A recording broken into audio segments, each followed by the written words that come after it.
All right, so this is all bias right here. You know what I'm saying? This the one. This This the one. This is it. This is it.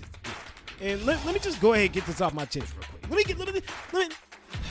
That Cardinals loss was not a bad loss, and it was not an indictment on what Dak Prescott can do as a quarterback of the Dallas Cowboys. I don't know what all this hoopla is about San Francisco coming to Dallas and beating us when the quarterback has a partially broke thumb. People are saying that Dallas can't beat San Francisco with a healthy Zeke, a Tony Pollard, CD Lamb, Amari Cooper, Dalton Schultz. It is crazy to me how people's bias blind them. Yeah, they won some good games, but also Dallas has too. Let's not forget.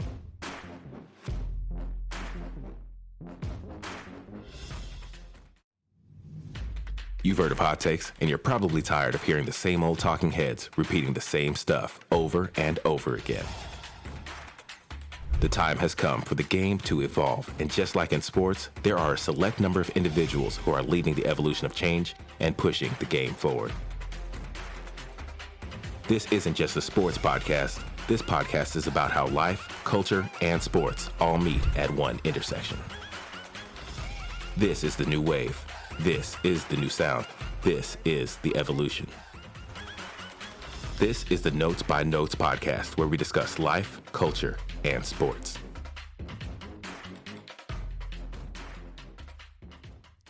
What is up, good people? It is time for the newest edition of Notes by Notes, the social distance super wildcard weekend special of Notes by Notes, episode 14, season 3. AP, what's good? What's good, Jay? Just staying safe. Yeah. Just locking down. Yeah, you know, I can give you some air hugs, you know what I'm saying? There we go. There you go. There we go. You know, we are staying socially distanced. We had some things come up this past week. So we are doing the right thing. We are staying safe. And we appreciate you guys for tuning in to this newest edition. Real quick, before we get started, let me tell you about our friends over at A to Z for Skin and Hair. A to Z for Skin and Hair offers a bevy of hair and skin products that have no preservatives and are made with love, like their rice water, which is used to promote healthy, strong growth of the hair and prevent dandruff, their moisturizing hair butter for everyday styling, and their rapid growth, which is a perfect mix of all natural oils, and their Gang beard oil, which I use every single morning. I actually didn't do it today before the show because I'm running out. Thought you was looking a little dry over there. Hey, now, just get out the beard, now. Get out the beard. You got to ration it out. You know, that's some valuable stuff right there. That's liquid gold. Exactly. To contact A to Z for Skin and Hair to find out more about their products, give them a call at 469-674-5567. Once again, that's 469-674-5567.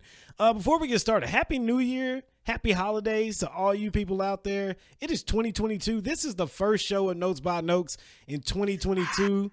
Hey, me and AP are super excited for what's coming with the show. We got a lot of stuff planned, and we can't wait until we unveil some of that stuff. One of those things, AP, I already told you. You know, I'm kind of like, for some reason, I'm just this person who is never satisfied with the studio. So I had to redo the studio. Yeah, he did, ladies and gentlemen. So that will debut next week once we're in a safe environment for sure. So AP, let's talk about your boy, to dive right into it. Let's talk about your boy AB, Antonio Brown. Mr. Brown. Come to the stage, Mr. Brown. We need to talk. More like Charlie Brown. More like Yes. Charlie Brown. You know what I'm saying? Like, what did it? You know, here's why I'll start with this, because there's been tons of people who have made excuses about Antonio Brown and how he left the field and what was going on behind the scenes regarding him and Tom Brady's relationship and also Bruce Arians' relationship. Number one, when you're a professional athlete and you sign that dotted line to play for a team, it's an unwritten rule in football, and everybody's talking about this ankle. Let's address the ankle first. Yes. If you suit up, you have to play. That's an unwritten rule in football. If you are not healthy enough to play, you don't suit up. Right. But if you are and you can take the pain, you need to suit up. Like, I don't get how this whole ankle situation has became the main focus of what transpired almost 2 Sundays ago, AP. I don't get it whatsoever. It's wild to me. Can you help me understand? Now I'm the voice of reason in most things. So I mean, personally, if I'm hurt, you know what I mean. Like you might. I mean, you've been there. You've gotten up. You may not have felt your best, but you threw on some clothes. You took your tail to work, and you like, you know what? I'm gonna power through because I need to go to work today. Yeah. Right. And then you get to work. You're halfway through. You made it to lunch. Your head start feeling foggy. Your throat start itching. You know what I mean? And you like, you know what? I can't make it. I gotta go home. Somebody sound like somebody got COVID. No. I'm just saying no. No, I'm just saying. I'll just say, like, it happens to all of us. Like, you know, we have those days where we just, you know, we feel good at the start of the day, and then we start going, and then we fall apart. I think that may not be any different than what happened here. He did go out there. He did play. He did some. He had a couple good plays that game against what was it? The New York Jets. Was it the Jets? Yeah. He had a couple good plays against the Jets, and they wanted him to go back out, and he said his ankle was hurt. Now that's hearsay, because at this point it's he say versus he say, and they both saying that the other one didn't say what they said they said. So it is what it is. But if, as it pertains to the ankle, I'm not opposed. I think that if he's injured, I think that players they should advocate for their well-being. For sure, 100%. And I'm number one. I've never been like, I always have considered, you know, players' health as a big time factor in professional sports. Like, that's number one. But here's my issue: the ankle wasn't a issue until after the game. And when people try to make the ankle the main focus of this entire ordeal, right, I have to go back and look at that sideline altercation. Antonio Brown was jumping up and down when he was walking through the end zone. The exit, as my mama used to say, you ain't that sick. Yeah. You better drink some water, get some ginger ale. You ain't that sick hopping around all up and down his end zone. So, I mean, that part, I agree. You know what I'm saying? If it was 100% injury based, AAB, I feel you. I respect you. But the energy and the vigor in which he exited the field, I ain't see no injuries there whatsoever. Your boy was hopping. He was, you know, bigging himself up, chunking deuces, stripping, playing, you know, Genuine Pony on his way out. It's like, throw that shirt out. Yeah. That's for you. Lady in row 2. Oh my God. I mean, but your boy was tripping. That was top 10. Top 3 exits all time on any professional sport of anybody getting ejected from anything, and especially voluntarily leaving. I give him credit for that. I can't lie. It was one of those Will Ferrell stepbrother or Anchorman moments where, you know what, I'm not even mad. I'm actually impressed type moments. You know what I'm saying? Yeah. But I mean, another thing that I also think about AP is what people are alluding to outside of the ankle injury as well, is saying that he needs help, or he may need some help mental health wise. Okay, I get that 100%. I'm not here to judge based on that. What I will say is, you can say that, but it's not necessary to defend the action on Sunday. You know what I'm saying? You are a professional, a professional. You're a professional athlete. You get paid to play a kid's game.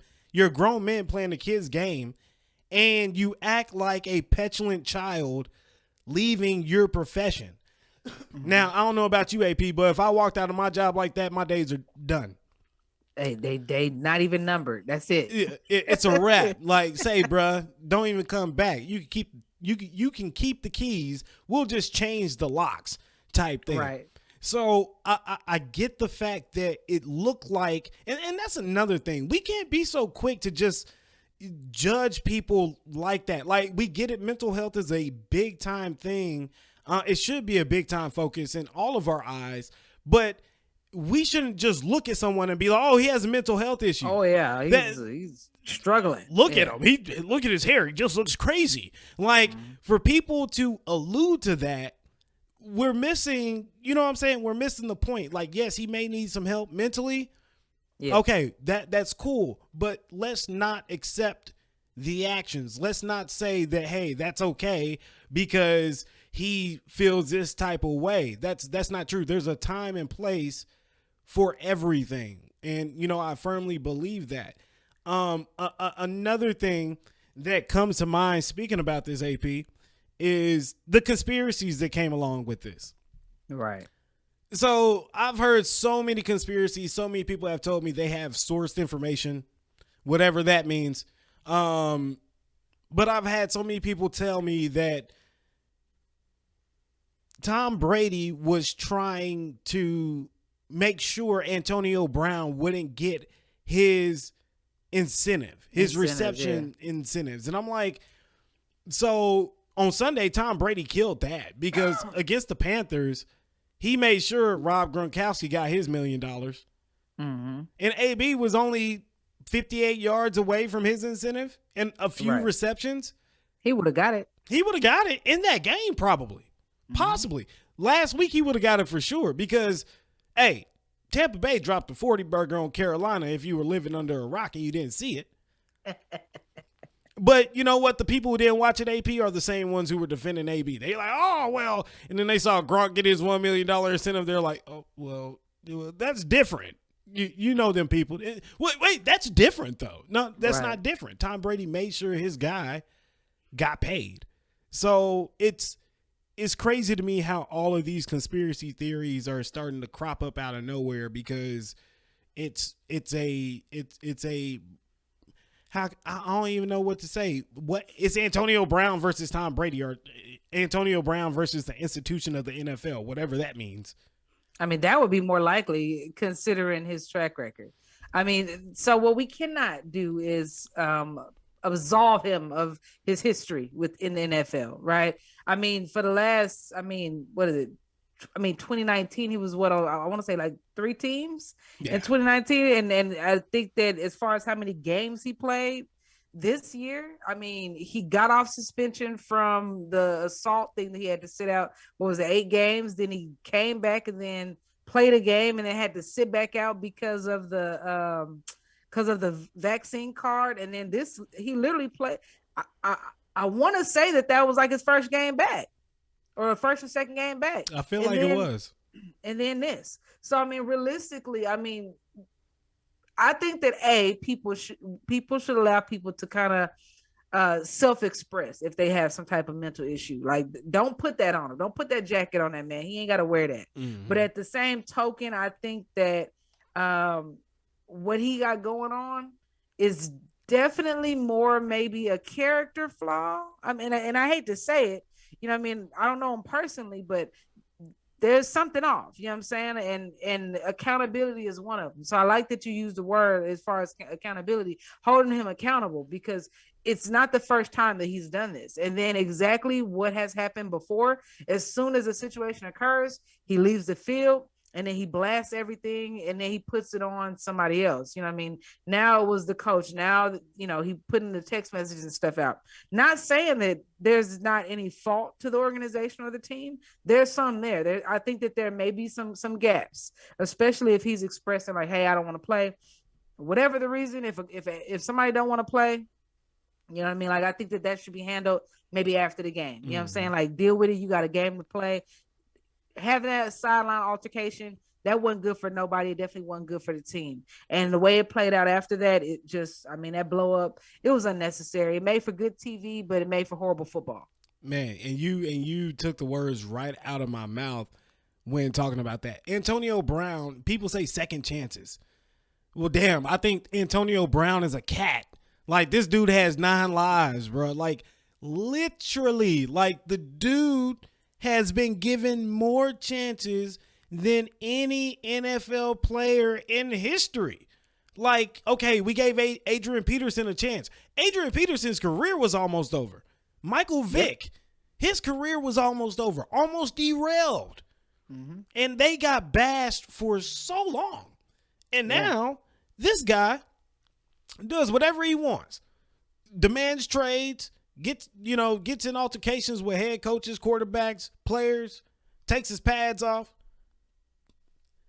Nobody ain't got time for that. This isn't his first time having an injury at an opportune time either. It escapes me. I don't know if it was when he was with, was it when he was with the Patriots? I think it was when he was with the Patriots, or it was either Patriots or the Raiders. The Raiders was a whole was the helmet issue. That's what that was. Yeah, and he was ticked off because he couldn't wear his 9-year-old helmet. Because the league didn't approve those helmets anymore. So he made a big stink about that and asked to be traded out of Las Vegas and go to the Patriots. Wild. Yeah, I want to say it was the Patriots where he was, and it was jealousy. I mean, it came out that he was just mad because he didn't get picked or somebody else got picked above him. You know what I mean? And I don't know. I just think that it's a lot of stuff that AB is dealing with in terms of personal, in terms of his personality, and in terms of maybe growth and maturity. I mean, I don't know how old he was when he came in the league. I don't know how old he is now. I didn't do a lot of deep research on him, but I mean, get it together, AB. That's what all I want for Christmas 2022 is for you to get together. Because I mean, as far as players go, he got Hall of Fame talent. You know what I'm saying? Everybody, that's fact. He's good, but you can't be this way and in this way, and we got to be able to see the total picture. Right now, I can't see it, AB. I can't see it either. And before we get on to the Super Wildcard weekend, I think of what the Hall of Fame did to Terrell Owens. How long it took T.O. to get in because of and here's the crazy thing. T.O. stuff wasn't really that bad. Messy, but not bad. It was running to the middle of the 50-yard line in Texas Stadium, standing in front of the star, those type of things, getting the popcorn from the fans, but signing footballs after a touchdown, But those are things that happen within the game. There, to my knowledge, Terrell Owens has never had an off-the-field incident. Never did in his career. So not in his career, but he did headbutt Evan Lozada. Nah, that was Chad. That was Chad Ochocinco. Oh, Chad you're Johnson. right. I'm sorry, T.O. I'm sorry. T.O.'s like, hold on now. Whoa. He checked the world for comparing him to AB. I don't want to be next on his list. I'm sorry, y'all. Hey, I'm comparing I'm talking about the Hall of Fame process, though. I think if Terrell Owens, if it took him that long to get into the Hall of Fame with those issues in comparison to AB's issues, AB might not be in the Hall of Fame for quite some time. That's just my opinion. If at all. He may not play long enough to do anything notable. The way he acting. He ain't played a whole season since I don't know when. So we'll see. Yep. That's the truth. All right, so we're going to wrap it up right here on AB because we missed, the past. We missed the New Year's. We missed the Christmas holiday. So much stuff has happened. But the AB thing was one that stuck out for, I think, the both of us. And we had to give you our take on that. So let's get to the meat and potatoes here, AP. It is the social distance Super Wildcard Weekend edition of Notes by Notes. So in this edition, we are going to give you our takes and our favorites to win the game during this playoff weekend. So we're super excited. First things first, AP, let's talk about the Las Vegas Raiders against the Cincinnati Bengals. The Cincinnati Bengals are riding high. Joe Burrow was playing legit football in the final 2 weeks that he actually played for the Cincinnati Bengals. Derek Carr, the same way, beat the Chargers, thought that they were going to tie. He was like, no, sirree, Bob, we're going to the playoffs. So what do you think about this matchup, AP, with the Las Vegas Raiders and the Cincinnati Bengals? I think that it's going to be a pretty decent showing. I think it's going to be entertaining football. I I wanted the Bengals for my, that was my pick. So I'm looking forward to seeing them, shine. I think that they got like a good explosive team. They got some awesome. Oh my gosh, Burrow. He's just doing his thing. Their offense is running. He's making some amazing plays. I mean, I just want to see them take it all the way. Not necessarily to the end. I don't think that they're gonna be number one, but I definitely think that they're going to shut out the Raiders. I see that happening. We know why you said that they're not going to be number one, because your Tennessee Titans are the number one seed in the AFC, and they have a first round bye, so they will have to go into Nashville. They rest. And y'all get Derrick Henry back. So if they are going to run the table, they would have to go into Tennessee and do so. But I'm going to take the Las Vegas Raiders here. And the reason being is because I think Derek Carr has elevated himself in the final 60 days of this, or in the final 2 weeks of this season. I mean, you see what he did with Indianapolis, and you see what he did with the Los Angeles Chargers, shutting them down, forcing them to rely on someone else to help them to get into the playoffs. I mean, he played phenomenal. He did what a quarterback does, and that is take over the game. And let's not forget, the Las Vegas Raiders were the first team this year who lost their head coach, Grudengate, right? Yeah. So no head coach. Let's not forget, he had to deal with his best tight end and possibly, arguably, the best tight end in the NFL being out with Darren Waller. Let's not forget that just a litany of things have happened with this franchise throughout the entire season, and they are here in this position. I think that momentum carries over into their playoff game, which is the first playoff game on Saturday, which you're watching today. So later on today, the show's recorded on a Friday night, so you're watching this on a Saturday, so be sure to watch. But I think the Raiders will win this game, and they will shock some people. So here's an interesting matchup, AP. The New England Patriots versus the Buffalo Bills. And the reason why I'm actually intrigued by this matchup right here, AP, is because this team faced off in similar weather, I believe in week 14, something like that. It was like a Monday night football game, and it was sub-freezing temperature. It was snowing, and the New England Patriots ran the ball 42 times for like 240-something yards and only passed the ball 3 times, and they beat the Bills, and the Bills had no answer for them.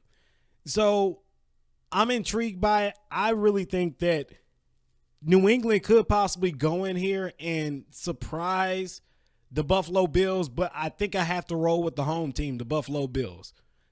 I like Josh Allen. I don't think that he is just this great phenomenon of a quarterback like everyone's saying. Like, he's had some really bad games. He's had to rely on his legs a lot more this season. And he wasn't really instinctive with the football, mistake-free with the football at the end of the season. But I do have to say they're playing at home. It's a home field advantage in Buffalo. They call the 12th, or they have the 12th man for a reason. I think that they win this game, and I think it's by a small margin. I think it's by 3 points, but I do think the Buffalo Bills win this game. Yeah, I'm not a betting woman. So in terms of like, margin, all that kind of stuff, I can't really call that close to the game. But my Bills are on the Bills. I'm definitely going with Buffalo as well. That was another one of my early on picks to make it to the playoffs. So I'm going to stick beside them. They ain't done nothing wrong yet. You know what I mean? I think that they're doing well. I mean, they're top seeded right now. So, I mean, why change? I think I'm going to stick with them as well. Yeah, I've been riding with them all season. And I think that they definitely going to continue to progress through the playoffs, at least a couple more rounds. You know what? You've made some sneaky picks all season long. All season long. You started the season. You said the Golden State was going to be a problem. They sitting over here with one of the best records in the NBA. Then you said Clay is back. And Clay is back. Clay is back. And Clay is back. Then you said Tennessee will be the number 1 seed in the AFC. They are the number 1 seed in the AFC. You said not to worry about Derrick Henry going down because they were going to try to stay afloat without Derrick Henry. They're the number 1 seed. Derrick Henry comes back next week. And now you're saying this. If you are a betting person, please, for the love of God, listen to AP. If you ain't doing it, that's a you problem. I'm gonna start betting. AP's gonna run me some scores after the show. And right. A little side there, a little something. I got you. A little something. Run me some numbers there. Run me some numbers. Right. Hey, watch out, Joe. Watch out, Joe. I'm Look, coming in Joe. with blocks. Hey, Joe. Matter of fact, shout out to Joe. Joe's a busy guy. He's gonna start giving us his locks in season 4 of Notes by Notes again. He'll be back, and he's gonna be back like he's never left. So the Philadelphia Eagles, this is another one that I think people are going to be kind of shocked by.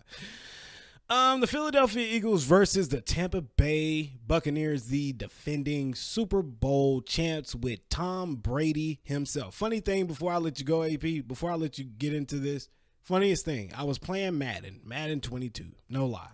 I want to make a Twitter account about how much stuff they need to fix with Madden. But anyways, I'm in like season 2029, and I was playing the Buccaneers, and Dak Prescott actually left the Cowboys and went to the Buccaneers.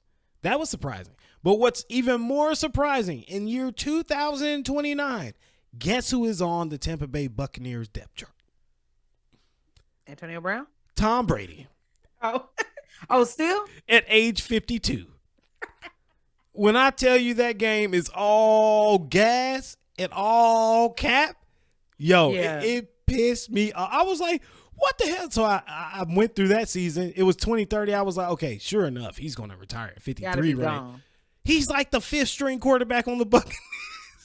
He a legendary player. It's like what was it? The games that used to play was like NBA Jam when they have like the legendary rosters and stuff that you have to like unlock. Uh-huh. Yeah, he just all time legendary. That's what that is. Man, Madden needs to fix that. I'm sorry. I was like, this It's a game's glitch. unplayable. That's crazy. That is crazy. It's But a glitch. it's definitely a glitch. But what do you think about this Eagles versus Buccaneers game? The Eagles coming in as the underdog in this game. I just don't see it. I mean, nothing against the Eagles, honestly.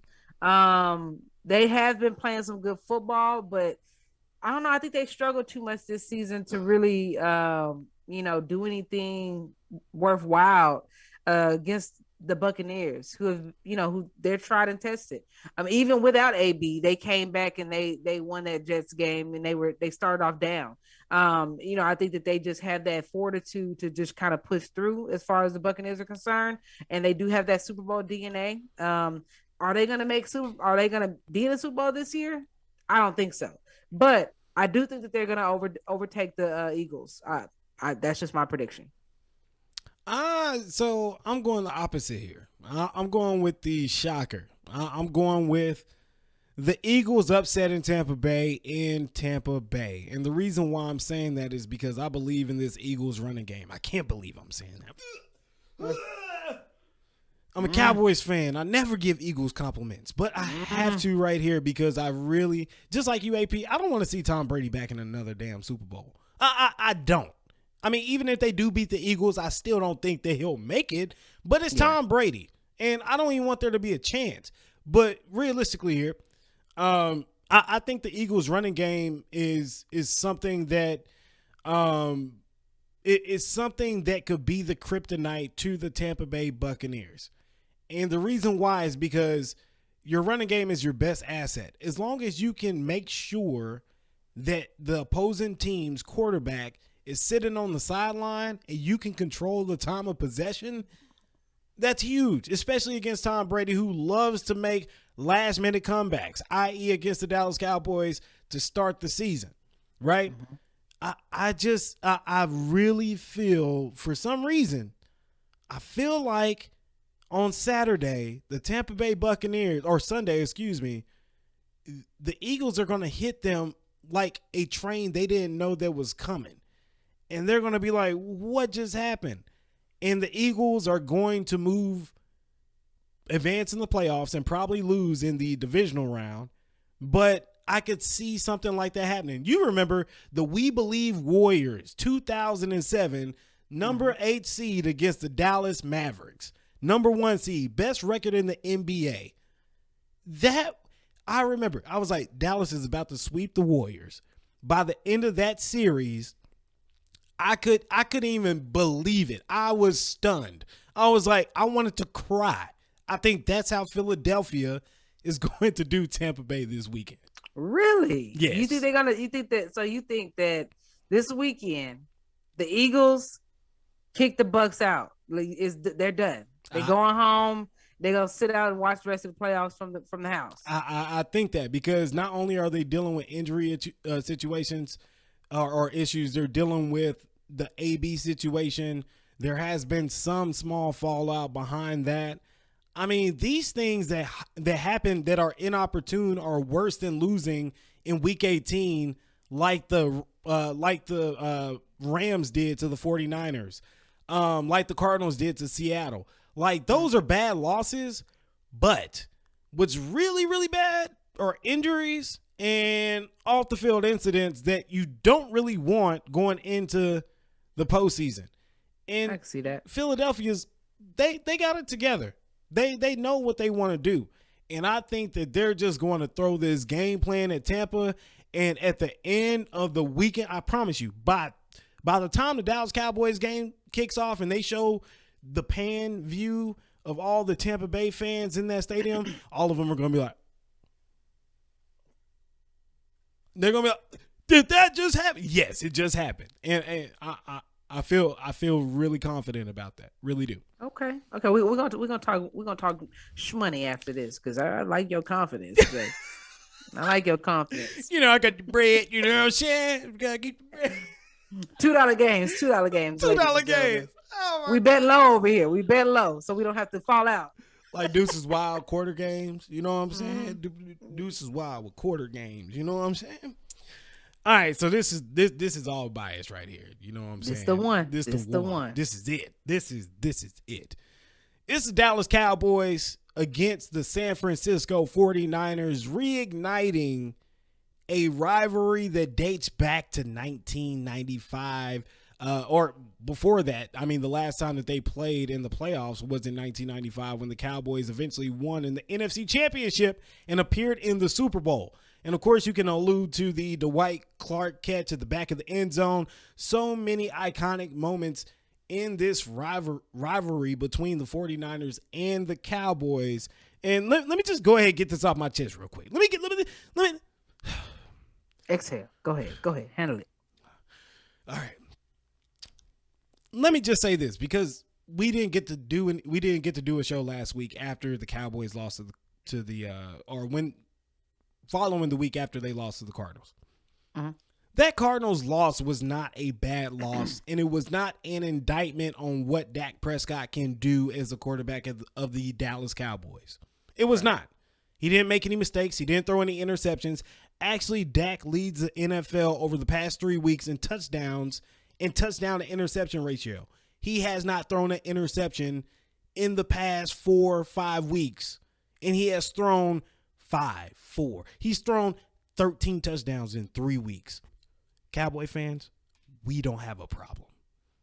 Secondly, I don't know what all this hoopla is about San Francisco coming to Dallas and beating us when the quarterback has a partially broke thumb. They can run the ball sometimes. Their defense is kind of spotty. They allowed 24 points against the Rams last week.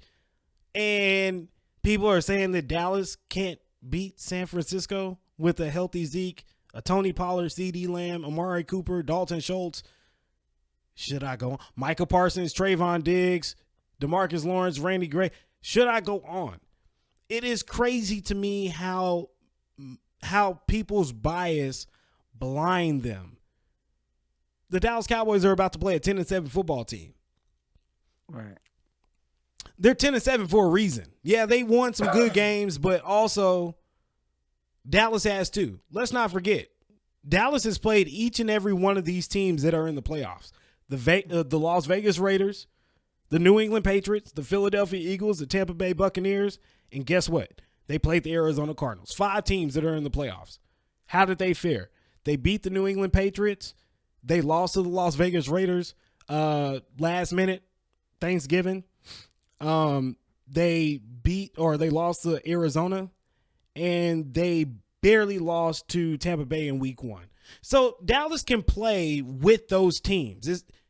Just because they lost doesn't mean it wasn't a good game. They lost to the Cardinals by 3. They lost to Tampa Bay by 1. Give me a break. Come on now.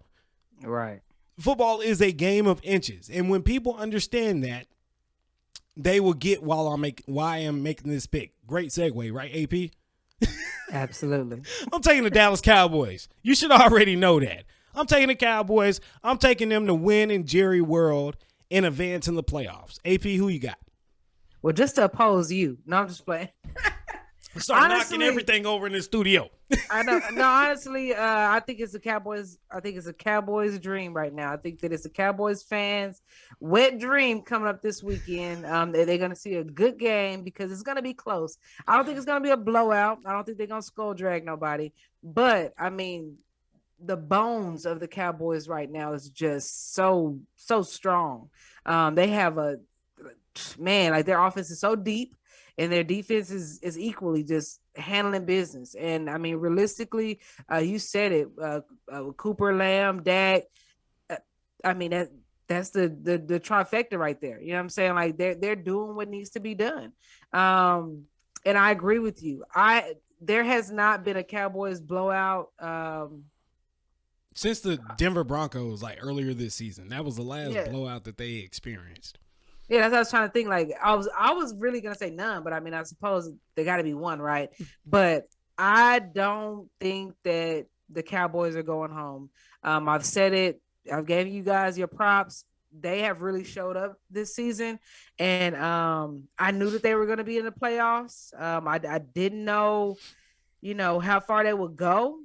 Now I will say, the curse of the game 1 Cowboys. Oh my God. The curse of the game 1 Cowboys. Lord, let us pray that they do not fall victim yet again to the pressure of playoff game 1. Dak has to come in there and really give none, right? Like, he needs to come in there. It's a new year. You can use it, AP. You can use it. You got 1 a quarter. Wait. No, I ain't gonna do it. Families watch this show. It's a family show.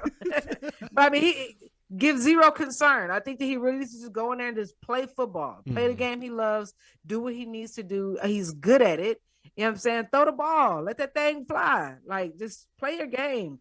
I don't know what it is, but I mean, the last couple times that Dak's made it to where we are right now going into the weekend, Eminem, 8 Mile. Oh, man. Mom's spaghetti. Well, that's doing it for the show this week. No, I'm playing. I got you. That is a valid criticism of the Dallas Cowboys. Typically, in the opening week of the playoffs, they are typically one and done. The last time that Dak was in the playoffs, though, however, they won in the wild card round, and they to beat Seattle, Russell Wilson, and then they went to L.A. and lost to the Rams 31-21, something like that. But that is a hurdle that they have to get over. But I do think that Mike McCarthy and Kellen Moore, the way that they're vibing, that can be the thing that actually propels them. Not only that, Micah Parsons is a beast. And don't you think, San Francisco, for 1 minute that you just going to come into Dallas and you just going to run all over the Dallas Cowboys. It ain't happening. I don't know where that came from. It is not happening. See my face? It's not happening. Serious. It's serious. I believe in y'all. I believe in you boys. Hey, I appreciate the love, AP. I do. I really do. Go Cowboys. That's me. Tip my Stetson. Tip of the cap. All right, so this is going to be an interesting one for real, AP. The Pittsburgh Steelers versus the Kansas City Chiefs. And look, I'm not going to try to pick all dogs here. I'm not going to try to pick all underdogs. So Actually, I'll let you have the floor with this one. You I already know what you're going to say. It's gonna be a short rendition. Chiefs killing the Steelers. I don't think it's gonna be a very close game at all. I think that the Chiefs are gonna go in there. They're gonna handle that business. They're gonna give them that work. Yeah, that's all I gotta say. Steelers, good run. Way to get here, because honestly, I counted y'all out. I didn't think y'all was even gonna be nowhere near getting an opportunity to go to the playoffs, wild card or not. And maybe everybody get a wild card opportunity. I don't know, but I didn't think that they was gonna get an opportunity at all. So it is what it is, but it's gonna be the Chiefs. I'm with you 100%. It's bad when your starting quarterback comes out and says we don't have a chance. Like, I don't think that was Big Ben. I missed that news. Yeah, he said to the media, they're arguably the best team in football. We're lucky to be here. We're probably the worst team out of 14 or we're the 14th best team out of the 14 teams that made it into the playoffs. We're not that good. We're probably going to get beat. So I'm like that. I'm like that as well. I think the Chiefs, despite what Mike Tomlin can do, what Big Ben was capable of, what Najee Harris has been able to do this season, a superb season. I call that too. Najee Harris, superb season. Definitely like one of the best running backs in the league right now. So I got the Chiefs winning big too. It's going to be a blowout. I think it's going to be the most unwatchable game of this weekend. So happy retirement, Ben. That's all I can do. When there's nothing else you can say to anybody, like bye. You know what I'm saying? A finger wave. Yeah, a finger wave. All right, AP, this is the last one here. Last one. It is a Monday night primetime matchup between the Los Angeles Rams and the Arizona Cardinals. And I have to say, these are two teams that I didn't even trust. I said in episode 13 how much I didn't trust the Cardinals. They beat Dallas, but I still don't trust the Cardinals. I don't trust the Rams. This is going to be a shootout. I firmly believe that. I think Kyler Murray and Matthew Stafford are going to be trading slugs. But I do think that Matthew Stafford's mistakes is what's going to hinder his football team from winning. So I got to take the Arizona Cardinals in this matchup, because I think that not only are they good just playing good offensive football, they're also very creative in the way that they're able to convert on third down, just like we saw against Dallas. I think against that defense, with all that variety in that offense, the sky's the limit. I think Kyler Murray might take advantage of that. So I'm going with the Arizona Cardinals to beat the Los Angeles Rams in Matthew Stafford's first season as a Ram. I can see that. I do think that it's going to be a close one. I don't think it's going to be a blowout. It's tough to say because, like I said, as of late, Rams have really, they've really showed out. And I think that the Cardinals, I've been a big fan of Kyler and the Cardinals since day one. They were leading up until recent. And now I think that there is a very even playing field. I think that they're like number 4 and 5. So, it's going to be a very, very close. I think it's going to be a good game to watch. I really can't say, I don't have anything that really shifts me one side to the other. If I had to choose, I would go with the Cardinals just because I rock with Kyler Murray. I really want to see him, get something out of this season because he's had a great season this year. But other than that, other than general bias, I can't give you one reason why I think that the Cardinals are just going to go out there and shut down the Rams. I think it's going to be a good game. I will be watching that one. Yeah. It's a standalone for a reason. That's the way to end a wild card weekend. On a Monday night, when you think football is over, it's not over. It's hey, I'm coming home to watch something. You know what I'm saying? Something that's going to have the ratings boosting. Ratings boosting for real. All right, folks, those are our picks right there. That's what we got to say about the Super Wildcard Weekend. Thank you for joining us on this social distance Super Wildcard Weekend edition of Notes by Noakes.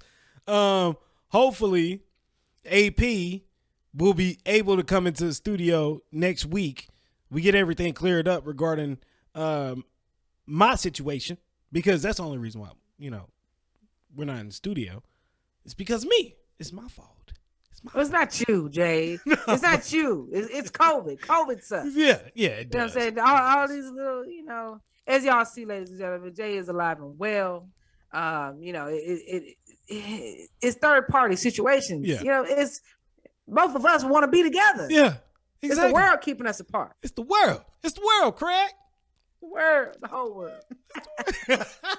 But yeah, we gonna count it all good, and we gonna be straight, and then we'll be back together soon. Amen. In the stew, hey, doing what we do. I got my candle lit over here, Jay. Did you light the candle? Oh no, I didn't. I didn't light the candle. I didn't. I'm sorry, AP.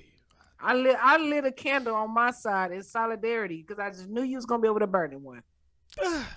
I should have burned one. It's over there by TV. It's still there. I believe it. It's nice and set up though. It's nice. Wait till you see the studio next week. You're gonna be like, God dang. I can't wait. I'm gonna do my little Cupid shuffle in the middle. Oh man, before we get out of here though, I do want to announce the winners of the Notes by Noakes Fantasy League. By the way, AP, half chub is Joe. Yes, Joe. This whole time you just, oh man, Joe, you the one. You're a winner in my heart, even though I don't think that you were necessarily a winner in the standings, but that's neither here nor there. We're gonna find out right now. Jay, give it to him. Yeah. Where he definitely didn't win. He actually lost to me in the championship game. The champion is here. The host of Notes by Noakes, Jay Noakes, is the champ. I wish you would.